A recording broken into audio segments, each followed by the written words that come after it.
Мит ли е, че водното подово може да повреди подовата настилка? Отговорът зависи от вида на настилката и качеството на изградената система. Съвременните системи работят при ниска температура на вода, което е безопасно за повечето покрития, като ламинат, винилови настилки, керамични плочи или естествен паркет. Подовото е много по-скъпо от радиаторите. Още един мит. Първоначалната инвестиция е малко по-висока, но в дългосрочен план подовото води до 30% икономия в сметките, тъй като работи с по-ниска температура на затопляне на водата. След втория отоплителен сезон, по-високата инвестиция вече се е изплатила.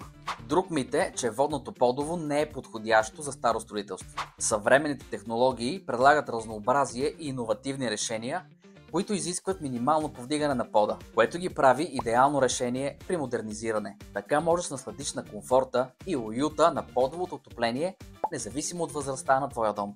Подовото отопление затопля цялото помещение без резки студени или горещи зони. Температурата може да се контролира с термостат и винаги можеш да я настроиш според нуждите си, което разбива мита, че водното подово прави помещенията твърде горещи. Избери най-ефективното и подходящо решение за твоя дом или офис, като заявиш безплатна консултация на generix-gas.com.